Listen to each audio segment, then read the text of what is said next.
नमस्कार छात्रों, यह प्रश्न बैंक संस्कृत विषय से कक्षा 10वीं के छात्रों के लिए अति महत्वपूर्ण है, क्योंकि इसमें वही प्रश्न लिए गए जो परीक्षाओं में बार बार पूछे जाते हैं, जो एनसीईआरटी और सीबीएसई में कई बार पूछे गए हैं। वर्तमान में जो आपके सिलेबस है एमपी बोर्ड का, वो भी एनसीईआरटी का ही है। और भी यदि नोटिफिकेशन प्राप्त करना हो तो हमारे चैनल को शेयर, सब्सक्राइब और लाइक अवश्य करें, ताकि अगला नोटिफिकेशन भी आप तक पहुंच जाए। पहला प्रश्न है इसमें कि उचित विकल्प चुनपम चित्वा लिखत, उचित विकल्प को चुनकर लिखिए। इसका पहला प्रश्न है विकल्प के रूप में कि एकैकः इत्यस्मिन् पदे संधि अस्ति। एकैकः जो पद है इसमें कौन सी संधि है, तो इसमें वृद्धि संधि है।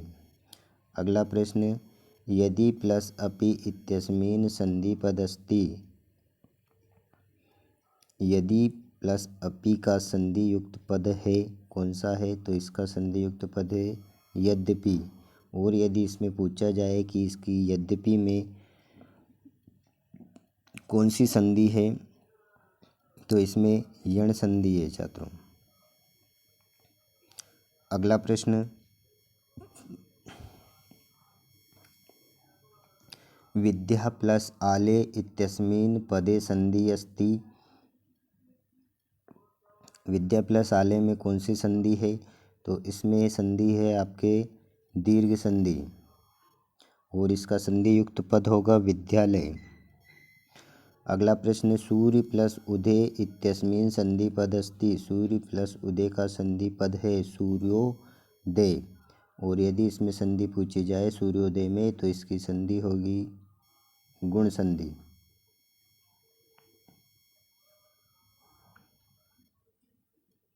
अगला प्रश्न, मनोहरा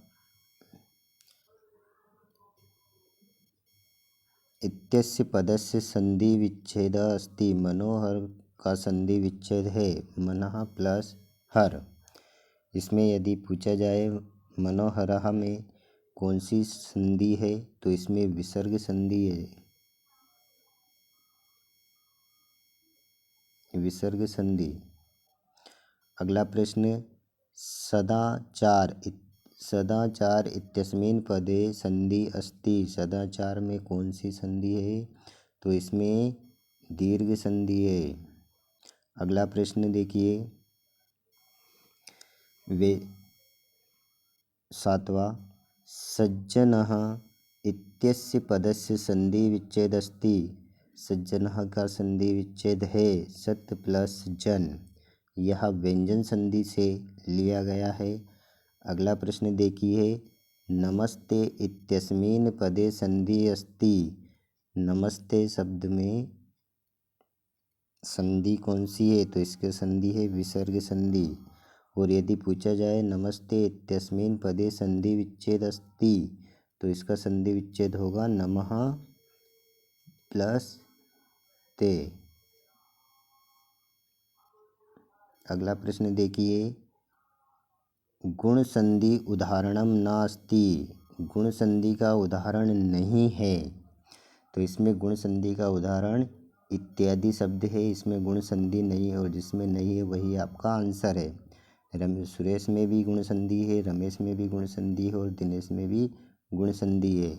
अगला प्रश्न देखिए, यण संधि उदाहरणम अस्ति। यण संधि का उदाहरण है तो स्वागतम है, जो यण संधि का उदाहरण है। इसका यदि संधि विच्छेद पूछा जाए तो इसका संधि विच्छेद होगा सु प्लस आगतम। अगला प्रश्न देखिए, सदा प्लस एव इत्यस्मिन् संधि पदे अस्ति।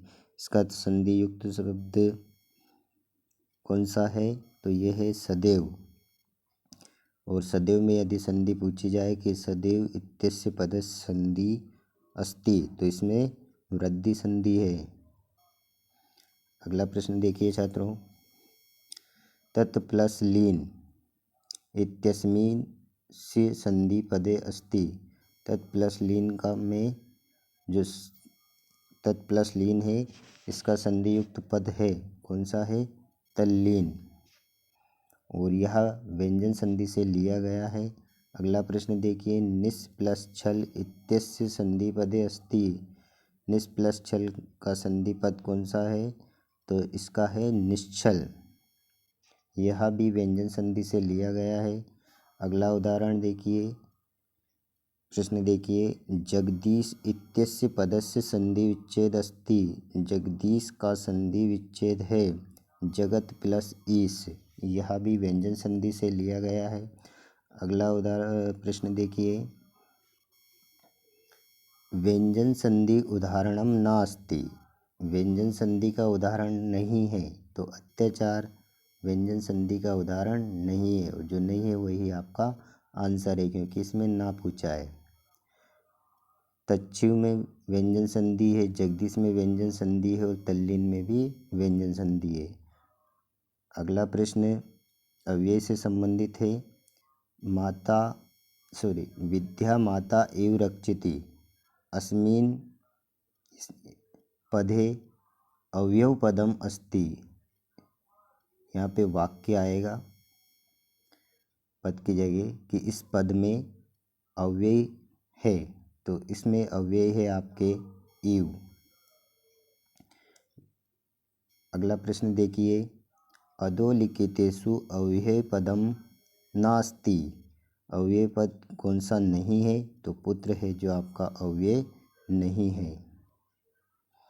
बाकी कुत्र, अपि और एव अव्यय शब्द है। अगला प्रश्न देखिए, अधोलिखितेषु अव्यय पदम अस्ति। निम्न में से अव्यय पद है, तो अव्यय पद है इसमें चा। अगला प्रश्न देखिए, सदाचार एव परमो धर्मः अस्मिन् वाक्ये अव्यय पदम अस्ति। इस वाक्य में अव्यय पद है एव।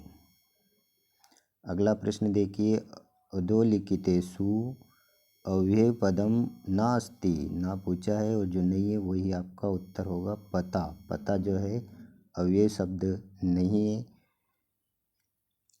यथा भी अवयव है, कदा भी अवयव है और तथा भी अवयव है। तो छात्रों, ये थे आपके संधि और अव्यय से संबंधित नोटिफिकेशन।